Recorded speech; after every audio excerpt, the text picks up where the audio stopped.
வைக்க வேண்டிய முதல் வாதம், இந்த தேர்தலில் இருக்கிற முதல் விஷயம், ஓபிஎஸ் அண்ணனுடைய மௌன புரட்சி அன்னைக்கு நடந்ததுக்கு அடிப்படை காரணம் ஒரு குடும்பத்தின் பிடியில் கட்சியும் ஆட்சியும் செல்லக்கூடாது என்ற ஒரு அடிப்படையான கோட்பாடு.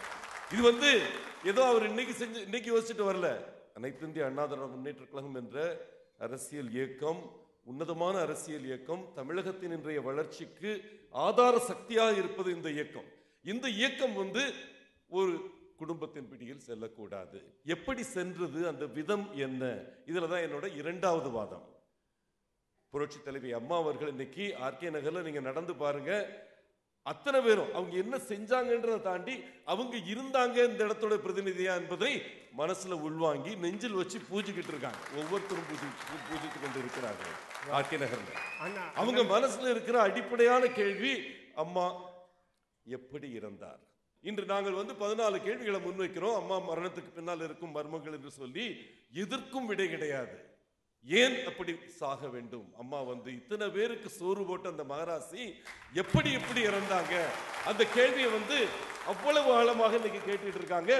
நலத்திட்டங்கள், வளர்ச்சி திட்டங்கள் இத்தனை தந்த அம்மா அவர்கள் பதில் நிறைய சொல்லலாம். நீங்க சொன்ன ஒவ்வொரு விஷயத்திலையும் கல்வியை பத்தி பேசுனீங்க, சுகாதாரத்தை பத்தி பேசுனீங்க, வாழ்வாதாரத்தை பத்தி பேசுனீங்க, எல்லாத்துக்கும் பதில் சொல்லலாம். ஆனா அவங்க கேட்கிற முதற் கேள்வி இதுதான், இதுக்கு நீதி விசாரணை வேணும். அம்மாவின் மரணத்துக்கு பழி தீர்க்கும் தேர்தலாக இன்னைக்கு ஆர்கே நகர் மக்கள் இதை பார்க்கறாங்க. கண்டிப்பா தமிழகத்தில் இருக்கிற ஒவ்வொருத்தரும் பார்க்கறாங்க. எங்களை பொறுத்தவரைக்கும் இதுதான் எடுத்து வைக்கும் இரண்டாம் வாதம். 2 விளக்குகள் எங்களுக்கு கிடைச்சிருக்கு. இரட்டை விளக்குல ஒன்னு புரட்சி தலைவர் எம்ஜிஆர் அவர்கள், ஒன்னு புரட்சி தலைவி அம்மா அவர்கள். 2 பேருடைய ஆன்மாவும் இன்னைக்கு இருந்தா கண்டிப்பா இரட்டை விளக்கு மின்கம்பம் சின்னத்தில் கண்டிப்பாக பன்னீர்செல்வம் அவர்கள் அதை தாங்கி பிடிக்கிற கம்பம் பன்னீர்செல்வம் அவர்கள் இல்ல தாண்டிட்டு இருக்கிற அதை தாங்கிட்டு இருக்கிற கம்பம் எங்களுடைய வேல்யூ சிஸ்டம், அனைத்து இந்திய அண்ணா திராவிட முன்னேற்ற கழகத்தின் ஆழ்ந்து வேறிட்டு இருக்கும் விழுமியங்கள். குடும்ப அரசியல் இல்லாத நிலை, அடித்தள தொண்டனுக்கும் வாழ்வு தரும் ஒரு கொள்கை நிலை. நீங்க சொல்ற அந்த விலையில்லா பொருட்கள் இன்னைக்கு அமெரிக்காவிலையும் லண்டன்லயும் ரிசர்ச் பண்ணி சொல்றாங்க, டைரக்ட் பெனிஃபிட் டிரான்ஸ்ஃபர். அது ஆங்கிலத்தில் சொன்னா அண்ணனுக்கு கஷ்டப்படும். என்ன சொல்றாங்க? அடிப்படையா கிடைக்க வேண்டிய விஷயங்கள் எல்லாத்தையும் நேரடியா கொண்டு போய் கொடுங்க அந்த மக்களுக்கு. ஏன்னா ஒரு வித்தியாசம் இல்லாம ஃபேன், மிக்சி, கிரைண்டரா எல்லா வீட்லயும் இருக்கிறோம்.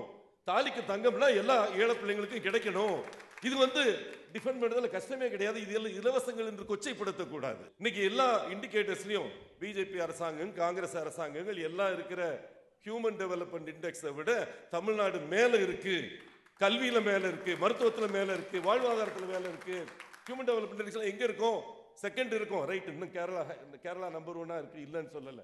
ஆனா எங்க இந்த தேசிய கட்சிகள் ஆட்சி செய்த எந்த இடத்துல சோசியல் இண்டிகேட்டர்ஸ் இந்த அளவுக்கு உயர்வாக இருந்தது? நீங்க மருத்துவத்தை பத்தி சொல்றீங்க, ஜல்லிக்கட்டு நீங்க என்ன சொன்னீங்கனாலும் அந்த இடத்துல தில்லா அதை ஃபேஸ் பண்ணி அதுக்கு ஒரு தீர்வு கிடைக்க வைத்தது அண்ணன் ஓபிஎஸ் அவர்கள். அன்னைக்கு நடுராத்திரியில நானும் ஜெயக்குமாரனும் அங்க போய் நின்னோம். அந்த பிரச்சனை ஆரம்பிச்சு ஒரு 6 மணி நேரத்துக்குள்ள போய் நின்னோம். எங்களால் நிக்க முடிஞ்சது. இது இவ்வளவு பெரிய இயக்கமாக உருவெடுத்து வந்தது மத்திய அரசாங்கத்தை போய் பிரஷர் கொடுத்து அதை செயல்பாட்டுக்கு கொண்டு 48 மணி நேரம் அங்க கஷ்டப்பட்டு 4 அமைச்சர்களை தாண்டி குதிச்சு கண்டிப்பா அதை செஞ்சு கொடுத்தாங்க. இது மாதிரி எத்தனையோ சாதனைகள். இன்னைக்கு சொல்றாங்க ஜிஎஸ்டி பத்தி, தமிழ்நாடு பட்ஜெட்ல 4400 கோடி எக்ஸ்ட்ரா வருது நமக்கு. அதை சாதித்தது அம்மாவுடைய விஷன், அம்மாவுடைய தொலைநோக்கு பார்வை. அதை செயல்படுத்துறது நாங்க செயல்படுத்தினோம். இரட்டை இலையை புரட்சி தலைவர் அம்மாவின், புரட்சி தலைவி அம்மாவின், புரட்சி தலைவர் எம்ஜிஆர் அவர்களுடைய லெகசிய, அவர்களுடைய புகழை தோளில் தாங்கி மக்கள்கிட்ட வாக்கு கேட்கக்கூடிய ஒரே தலைவர் எங்க இதுல அண்ணன் ஓபிஎஸ் அவர்கள் தான். இன்னைக்கு பாருங்க, பொதுச் செயலாளர் சசிகலா அவர்களுடைய படத்தை கூட போடாம இன்னைக்கு வாக்கு கேட்க வர்றாங்க. ஏன்னா உங்களுக்கு அந்த துணிச்சலே இல்லையே. போய் வாட்டு கேட்டா என்ன செய்வாங்க? உள்ள ஓட்டு கேட விட மாட்டாங்க. அதான் இன்னைக்கு நிலை. அந்த மாதிரி ஒரு நிலை இருக்கும் பொழுது அதை கான்ட்ராஸ்ட் பண்ணி பாருங்க. இன்னைக்கு எந்த நேரத்திலையும் கடந்த ஒரு மாசத்துல மட்டுமே 1,00,000 பேருக்கு மேல மாற்று கட்சிகள் இணைஞ்சிருக்கிறாங்க. டேட்டா இருக்கு, எல்லாமே இருக்கு, எடுத்து காட்டிட்டு இருக்கிறோம். எங்களை பொறுத்த வரைக்கும் அண்ணன் ஓபிஎஸ் தலைமை நாங்கள் எடுத்து வைக்கும் 3வது வாதம், நீங்க கொடுக்க வேண்டிய வாய்ப்பு. 4வது அருமையான வேட்பாளர். 60 வருஷம் இதே தொகுதியில இருந்து மண்ணின் மைந்தர் என்ற பெயருக்கு உரிமை படைக்கக்கூடிய ஒரே மனிதர் மதுசூதனன். ஏப்ரல் 15ஆம் தேதி இந்த தொகுதியில அண்ணன் மதுசூதனன் அவர்கள் இரட்டை விளக்கில் நின்று ஜெயிச்சிட்டாங்கன்னு வந்தா அடுத்த ஒரு வாரத்தில் பிளவுபட்டு கிடக்கும் இந்த இயக்கம் மீண்டும் ஒன்றுபடும். எல்லாரும் வந்து அண்ணன் ஓபிஎஸ் ஒன்னு எஸ்டாப்ளிஷ் ஆயிருக்கு. யார் பெயரை போட்டு வெளியே போய் ஓட்டு கேட்க முடியும் அப்படின்ற இதை வந்து நான் ஏதோ அதிமுக காரங்களுக்காக நான் சொல்லல. தமிழகத்தின் தலைவிதியை நிர்ணயிக்கக்கூடிய ஒரே அரசியல் இயக்கம் அனைத்து இந்திய அண்ணா திராவிட முன்னேற்ற கழகம். அம்மா சொன்னாங்க 100 வருஷம் ஆனாலும் இந்த இயக்கம் தமிழகத்தின் முதன்மை இயக்கமாக இருக்கும் எனக்கு பின்னாலும் சொல்லிட்டு போனாங்க. அந்த வார்த்தை சத்தியமான வார்த்தை. அந்த வார்த்தை பலிக்கணும் என்றால் இந்த இயக்கம் மீண்டும் ஒன்று கூட வேண்டும். அந்த ஒரு குடும்பத்தின் பிடியில் இருந்து கட்சி விடுபட வேண்டும், ஆட்சி விடுபட வேண்டும். இது எல்லாமே எங்களுக்கு சகோதரர்கள். இது ஒரு சகோதரர்கள் யுத்தம் கிடையாது. எங்களை பொறுத்த வரைக்கும் அம்மாவுடைய புகழ் சரியான கரங்களுக்கு செல்ல வேண்டும் என்பதான் எங்களுடைய எண்ணம். 6வது, அம்மா செயல்படுத்திய திட்டங்கள். யாரும் வந்து ஒன்னும் செய்யலன்னு சொல்லாதீங்க. இந்த ஆர்கே நகர் எப்படி இருந்தது, இப்ப எப்படி இருக்கு, இந்த 2 வருஷம் கழிச்சுன்னு பார்க்கணும். எத்தனை நல்ல திட்டங்கள். காசிமேடு மீன்பிடி துறைமுகம் இருந்ததா? 94 கோடியில் அம்மா கொண்டு வந்தாங்கல்ல. குறுக்குப்பேட்டை அந்த கொக்ரைன் சாலை மேம்பாலம் அம்மா கொண்டு வந்தது. 40வது வட்டம் polytechnic, arts and science college, digital x-ray, அங்க 1100 வீடுகள் கட்டி கொடுத்திருக்காங்க. இதெல்லாம் வந்து 2 வருஷத்துக்குள்ள. இந்த இடத்துல வந்து ஒரு கிராக்கர் ப்ராஜெக்ட் கொண்டு வர போறோம். பக்கத்தில் இருக்கிற மணலியில இந்தியாவையே திரும்பி பார்க்க வைக்கக்கூடிய ஒரு மிகப்பெரிய ப்ராஜெக்ட். அம்மாவோட தொலைநோக்கு பார்வையில் இருக்கிற திட்டம் பினான்சியல் க்ளோஷர் ஆயிருச்சு. அது கண்டிப்பா வரப்போகுது. அதே போல எழில் நகரை மீண்டும் எழில் மிகுந்த ஒரு இண்டஸ்ட்ரியல் பார்க், ஒரு நிஜமான ஒரு அழகான ஒரு பார்க் அந்த இடத்துல கொண்டு வர போறோம். அம்மா சேத்துப்பட்டுல எப்படி இருந்தது, சேத்துப்பட்டு இப்ப எப்படி உருமாற்றி இருக்கிறாங்க. ஒரு பயோ பார்க், ஒரு இண்டஸ்ட்ரியல் பார்க், குப்பை மேடாக இருக்கும் அந்த எழில் நகரை மாற்றி காட்டுவோம். இந்த மாதிரி மைக்ரோ லெவல்ல போய் 108 வாக்குறுதிகள் எப்ப செயல்படுத்துவோம் சொல்லி ஏற்கனவே நான் செயல்படுத்தி இருக்கேன், ப்ரூவ் அண்ட் ட்ராக் ரெக்கார்டுன்னு சொல்லி இருக்கக்கூடிய எங்கள் வேட்பாளர் அண்ணன் மதுசூதனன் அவர்கள் கண்டிப்பாக வெல்வார். அமைச்சர் விஜயபாஸ்கருக்கு பெரிய சிக்கல் என்னன்னா, நம்ம என்னெல்லாம் செஞ்சிருந்தோம் இழிவு செஞ்ச பட்டியல பூரா இப்ப அவர் படிச்சு போயிட்டாரு. இப்ப நம்ம என்ன செய்யறது அப்படின்னு இருக்காரு. ஏன்னா அதுவும் அதிமுக ஆட்சி தான், இதுவும் அதிமுக ஆட்சி தான். அதிமுக அம்மா அணி சார்பாக அமைச்சர் திரு விஜயபாஸ்கர் அவர்கள். பொதுவாக எத்தனை பேர் எத்தனை விதமான கருத்துக்களை எத்தனை விதமாக எத்தனை முறை சொன்னாலும் உண்மை என்பது ஒன்றுதான் என்பது உலகுக்கு தெரியும். உண்மை எப்பொழுதுமே மாறாத சத்தியம் என்பதும் எல்லோருக்கும் தெரியும். முதல்ல ஆர்கே நகர் தொகுதியில் வாக்காளர் பெருமக்கள் அத்தனை பேரும் ஜனநாயகத்தினுடைய மாண்பை காத்திட, ஜனநாயகத்தை உறுதிப்படுத்திட வாக்களிக்க வேண்டும் என்பதை நான் அன்போடு கேட்டுக்கொள்கின்றேன். பார்ட்டிசிபேஷன். அதற்கு பின்னாலே பொலிட்டிக்கல் ரீசன், அரசியல் ரீதியாக இன்றைக்கு அனைத்து இந்திய அண்ணா திராவிட முன்னேற்றக் கழகம் அம்மா அணிக்கு ஏன் வாக்களிக்க வேண்டும் என்பதை இந்த நேரத்தில் நான் அன்போடு தெரிவித்துக் கொள்ள கடமைப்பட்டிருக்கின்றேன். பல்வேறு வரலாறுகளை இங்கே பேசிய அண்ணன் ரங்கராஜன் உள்ளிட்ட சீமான் உள்ளிட்டவர்கள் சொன்னார்கள். தலைவர்கள் உருவாக்குகின்ற இயக்கத்தை தாண்டி இன்றைக்கு தொண்டர்களால் உருவாக்கப்பட்ட ஒரே இயக்கம் அனைத்து இந்திய அண்ணா திராவிட முன்னேற்றக் கழக இயக்கம். தொண்டர்களுக்காக உருவாக்கப்பட்ட இயக்கம், தொண்டர்களாலே உருவாகிய இயக்கம். இதே தெய்வம் புரட்சித் தலைவர் எம்ஜிஆர் அவர்கள் உருவாக்கிய அனைத்து இந்திய அண்ணா திராவிட முன்னேற்றக் கழகம்.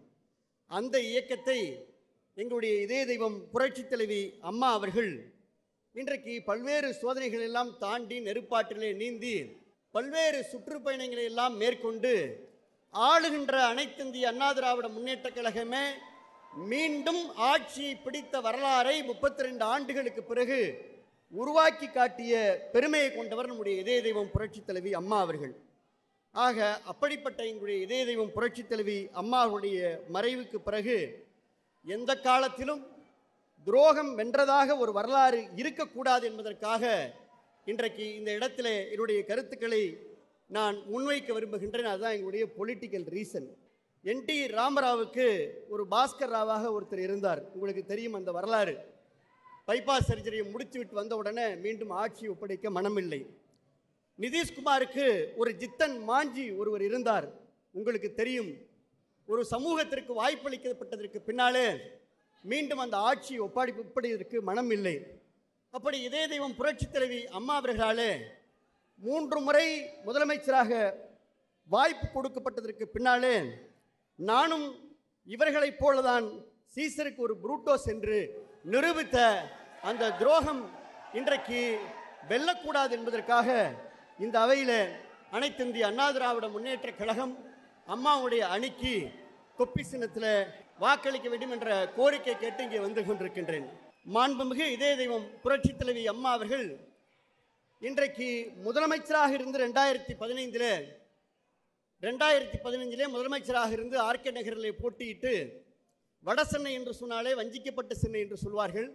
மாண்புமிகு இதய தெய்வம் அம்மா அவர்கள் அதுவும் சென்னையில் இருக்கக்கூடிய 14 தொகுதிகளில் ஏழை எளிய அடித்தள மக்கள், சிறு குறு வணிகர்கள் இருக்கக்கூடிய அடித்தட்டு மக்கள் இருக்கக்கூடிய இந்த தொகுதியை மாண்புமிகு அம்மா அவர்கள் தேர்ந்தெடுத்து இதை தமிழகத்துடைய முதன்மை தொகுதியாக உருவாக்கி காட்டுவேன் என்ற உணர்வோடு இதய தெய்வம் புரட்சித் தலைவி அம்மா அவர்கள் இதில் போட்டியிட்டு இந்த தொகுதிக்கு வேண்டிய அத்துணை பணிகளையும் சிறப்பாக செய்து இங்கே சொன்னது போல அரசு கலைக்கல்லூரி ஏற்கனவே இருந்ததா, பாலிடெக்னிக் கல்லூரி ஏற்கனவே இருந்ததா, இன்றைக்கு பாலங்கள் ஏற்கனவே இருந்ததா, தாசில்தார் அலுவலகம் இருந்ததா, சிவில் சப்ளை அலுவலகம் இருந்ததா, மின்விளக்குகள் இருந்ததா, இன்றைக்கு 985 இன்றைக்கு தெருக்கள் இன்றைக்கு சீரடைந்திருக்கின்றன. அந்த நிலைகள் இன்றைக்கு சகோதரர் சொன்னது போல இன்றைக்கு மருத்துவமனையுடைய மேம்பாடு என இந்த தொகுதியில் ஒவ்வொரு விஷயத்தையும் உன்னிப்பாக அத்துணை கால்வாய்களையும் சீரமைத்து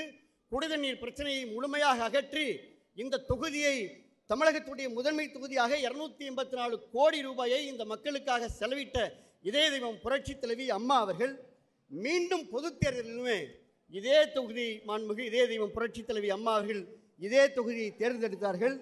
மாஃபா பாண்டியராஜன் அவர்கள் குடும்ப அரசியல் என்று சொன்னார்கள். நான் அன்போடு கேட்டுக்கொள்கின்றேன். இப்பொழுது ஓ பன்னீர்செல்வம் அவர்கள் முதலமைச்சராக இருந்தால், அவருடைய மகன் ரவீந்திரநாத் பாசருடைய மாவட்ட செயலாளராக இருந்தார், அவருடைய தம்பி ஓபிஎஸ் ராஜா பெரியகுளத்துடைய நகராட்சியிட சேர்மனாக இருந்தார், அவருடைய சம்பந்தி அரசு சிறப்பு வழக்கறிஞராக இருந்தால். இது குடும்ப அரசியல் இல்லையா?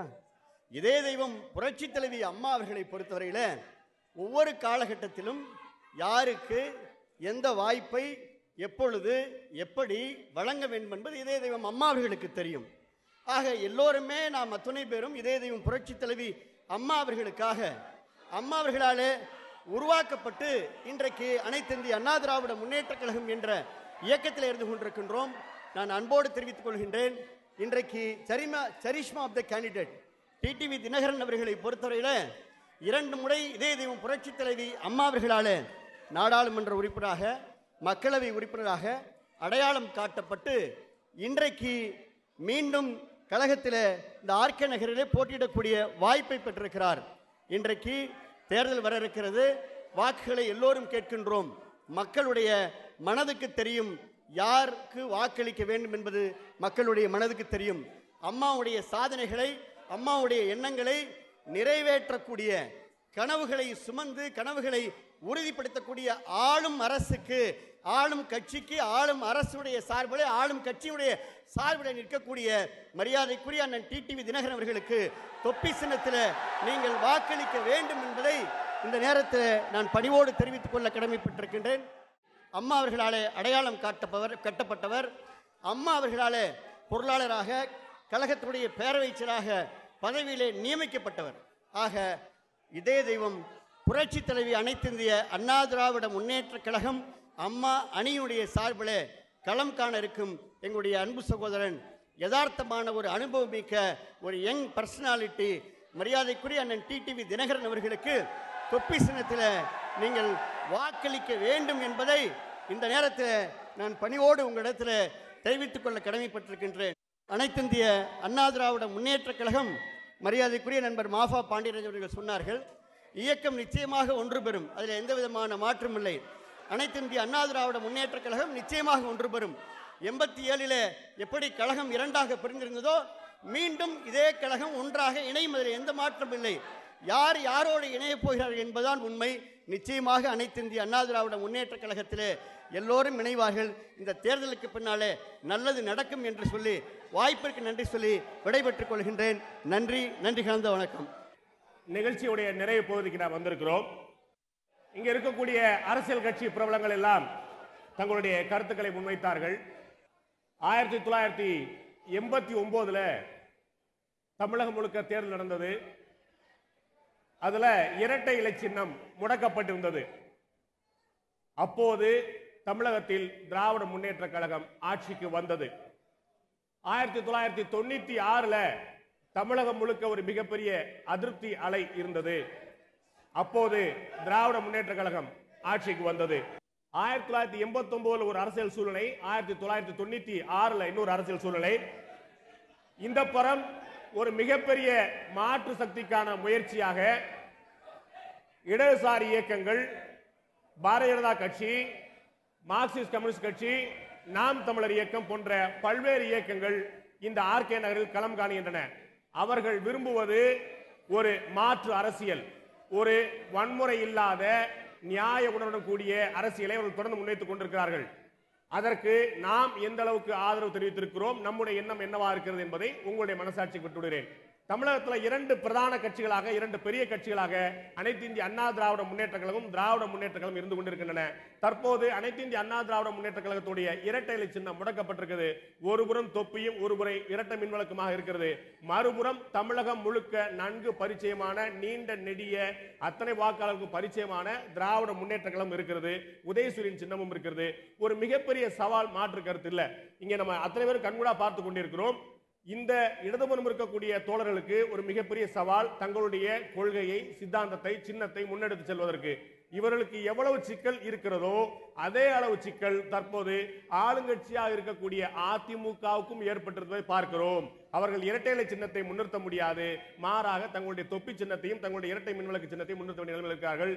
இது யாருடைய சின்னம், எந்த அளவுக்கு என்பதை நாம் பார்க்க வேண்டும். இன்னொரு விஷயம் கவனிக்க வேண்டும். ஆர்கே நகர்ல அதிக பெரும்பான்மை இளைஞர்கள் இருக்கிறார்கள், மறுப்பதற்கு இல்லை. அதே சமயம் தமிழகத்துல மிக பின்தங்கிய பகுதிகளில் ஒரு குறிப்பிட்டு சொல்ல வேண்டிய இடத்துல இருக்கக்கூடியது இதே ஆர்கே நகர் தொகுதி தான். இவ்வளவு காலம் பின்னடைவில் இருந்ததற்கான காரணம் என்ன, நாம் எப்படி அடுத்த கட்டமாக நகர்வது என்பதை இங்க இருக்கக்கூடிய வாக்காளர்கள் முடிவு செய்ய வேண்டும். நாம் வாக்களிக்கும் போது நம்முடைய மனசுல ஒரு தெளிவு இருக்குது. எல்லாரும் என்ன குற்றச்சாட்டு முன் வச்சாங்க, குறிப்பாக திரு சீமான், அத்தனை பேரும் அவ்வளவு அருமையான கரகோஷம் எழுப்புனீங்க. அவர் சொன்ன முக்கியமான விஷயம் என்ன, உங்கள் அத்தனை பேருக்கும் நினைவில் இருக்கும்.